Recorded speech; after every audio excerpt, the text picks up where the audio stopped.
औज़ु बिल्लाहि मिनश्शैतानिर्रजीम बिस्मिल्लाहिर्रहमानिर्रहीम अस्सलाम वालेकुम वरहमतुल्लाहि वबरकातुहू। बहुत सारे लोग ये चाहते हैं कि उनकी तस्वीर जारी हो जाए और उसकी जो रूहानियत है उससे वो फैज़याब हों। बहुत सारे लोग ऐसे हैं जो अपनी तस्वीर दूसरे लोगों से जारी करवाते हैं, यानी अहले इल्म हज़रात से। और बहुत सारे लोग ऐसे हैं जो ये चाहते हैं कि वो खुद कोई ऐसा रूहानी अमल करें जिससे उनकी तस्वीर जारी हो जाए और उसके फ़ायदे उनको मिलना शुरू हो जाएँ। बहुत सारे मैसेजेस ऐसे भी मेरे पास आए हैं कि हमने तस्बीह जारी होने का अमल किया मगर हमें उससे इतना फ़ायदा नहीं हुआ। तो आज मैं आपको तस्बीह जारी करने का कुछ तरीके बता रहा हूँ, उस पे आप अमल करिएगा, तो आपकी तस्बीह भी जारी हो जाएगी और उसकी रूहानियत से आप फैज़याब भी होना शुरू हो जाएँगे। और फिर कुछ लोगों ने या मुझसे कहा कि तस्बीह जारी होने का जब उन्होंने अमल किया, तो ज़्यादा अरसे तक उसकी तासीर बरकरार नहीं रही। तो आज जो मैं आपको तरीका बता रहा हूँ ना, उससे ये होगा कि आपकी तस्बीह भी जारी हो जाएगी, इसके साथ-साथ रूहानियत में भी इज़ाफ़ा होगा और आपका ये अमल जो है ना बरकरार रहेगा, इसमें कमी नहीं आएगी। तस्बीह जारी करना या तस्बीह जारी करने के लिए अमल करना एक अलहदा बात है और जो भी उसकी रूहानियत है, उसे बरकरार रखना, ये एक अलग बात है। एक बात मैं आपसे और कहता चलूँ कि तस्बीह जारी करने के मुख्तलिफ तरीके होते हैं जो बुज़ुर्गों से मुझ तक पहुँचे हैं। एक और बात मैं आपसे करना चाहूँगा कि एक तस्बीह जारी होने के वो अमल होते हैं जो आम होते हैं, जो हर शख्स उससे फ़ायदा उठा सकता है, जैसे कि आज मैं बताने जा रहा हूँ। मगर तस्बीह जारी होने के कुछ अमल ऐसे होते हैं जो अलहदा-अलहदा लोगों के लिए अलग-अलग तरतीब से हो सकते हैं। जैसे कोई रूहानी आमिल हैं अगर, उनके लिए तस्बीह जारी होने का अमल अलहदा हो सकता है। इसकी मिसाल मैं कुछ ऐसे दूँगा आपको कि बहुत सारे लोग जब मुझसे राब्ता करते हैं, मेरे ऑनलाइन सेशन लेते हैं और मैं जब उनके साथ काउंसलिंग सेशंस करता हूँ, तो मैं उनकी पूरी ज़िंदगी की तरतीब को जानता हूँ। और वो लोग जिनका ताल्लुक स्पिरिचुअलिटी से है, रूहानियत से है या रूहानी इमलियात से है, उनसे बड़ी डिटेल के साथ क्वेश्चन आंसर करता हूँ। क्योंकि बहुत सारे लोगों ने ना मुख्तलिफ किस्म के रूहानी अमल की या तो ज़कात अदा की हुई होती है, कुछ लोगों ने रूहानी चिल्ले किए हुए होते हैं, कुछ लोगों ने वैसे ही कुछ अमल किए हुए होते हैं। तो इन सब चीज़ों को समझना और जानना ज़रूरी है। क्यों? क्योंकि तस्बीह जब आप जारी करते हैं, तो आप उसकी रूहानियत से फ़ायदा उठाते हैं, उसकी रूहानियत आपको हासिल होती है। तो ये तमाम चीज़ों को समझना और जानना ज़रूरी होता है। इसलिए कि वो इंसान जिसने कुछ रूहानी अमल किए हुए हैं, वो मुराक़बा करता है, मेडिटेशन करता है, कोई ख़ास रूहानी अमल करता है, कोई ख़ास रूहानी चिल्ला उसने किया हुआ है, तो उसका जो एनर्जी लेवल होगा वो डिफरेंट होगा।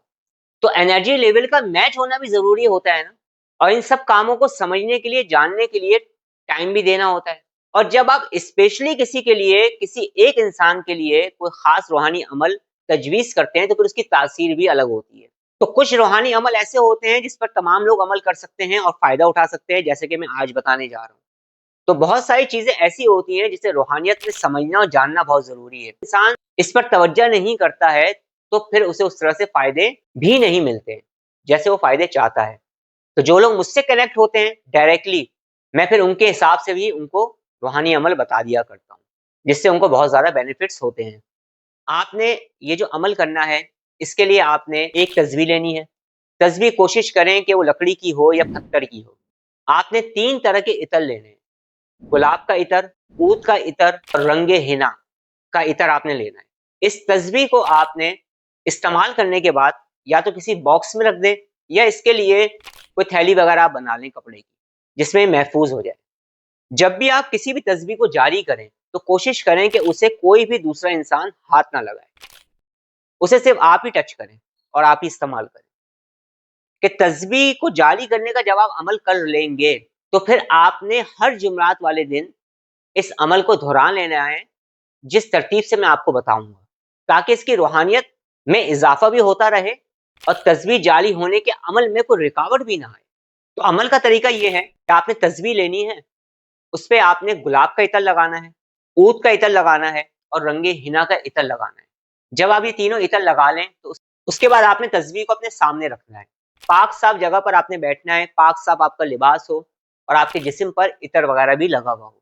अब आपने अव्वल आखिर दुरूद पाक पढ़ना है और सबसे पहले 1 मरतबा आयतुल कुर्सी, 1 मरतबा सूरह फलक, सूरह नास और 21 मरतबा या हफीज़ो या रकीबो पढ़कर हाथों पे दम करके अपने जिस्म पर हाथ को फेर लें और अपना बदनी हिसार करें। उसके बाद दुरूद पाक पढ़ें 700 मरतबा, 700 टाइम बिस्मिल्लाहिर्रहमानिर्रहीम पढ़ें। जब 700 मरतबा बिस्मिल्लाह पढ़ लें तो फिर 3 मरतबा सूरह अलम नशरा पढ़ें और फिर 70 मरतबा या नूरो या करीमो पढ़ें और फिर इस तस्बीह पर दम करें और खुद पर भी दम करें और फिर इस तस्बीह को किसी महफूज जगह पे रख दें, किसी बॉक्स में रख दें या इसके लिए अलग से कोई थैली वगैरह आप बना लें, कपड़े की होनी चाहिए। लेकिन इस अमल को आप 3 डेज तक जारी रखेंगे, 3 दिन तक ये अमल आपका जारी रहेगा। जब 3 दिन का आपका ये अमल हो जाए तो हस्ब तौफीक आप सदका भी दीजिएगा। अब आगे आपने क्या करना है वो भी समझ लें। ये जो अमल मैंने आपको बताया है, इस अमल को हर जुमरात को दोहरा लिया करें और अगर कोई मसरूफियत है, कोई मजबूरी है, कोशिश करें कि 21 दिन के अंदर अंदर इस अमल को दोहरा लिया करें, उसी तरतीब से जिस तरतीब से आपने अभी 3 दिन का ये अमल किया है। मगर अब की मर्तबा जो आप अमल दोहराएंगे वो सिर्फ 1 दिन का दोहराएंगे या फिर 21 दिन में 1 मर्तबा 1 दिन के लिए इस अमल को दोहरा लें। इस तरह से आपका अमल बरकरार भी रहेगा, अमल की तासीर भी बढ़ती रहेगी, रूहानियत में भी इजाफा होता रहेगा। ये अमल आसान है, हर शख्स आसानी से कर सकता है और इससे फायदा उठा सकता है। तस्बीह जारी होने के मुख्तलिफ अमल हैं और मुख्तलिफ लोगों के नाम के हिसाब से और उनके रूहानी मामलात को देखते हुए भी तस्बीह जारी होने के अमल मुख्तलिफ हो सकते हैं और बताए भी जाते हैं। अल्लाह रब्बुल इज़्ज़त आप तमाम लोगों को खुश रखे, अपनी दुआओं में मुझे याद रखिएगा। अस्सलाम वालेकुम वरहमतुल्लाहि वबरकातुहू।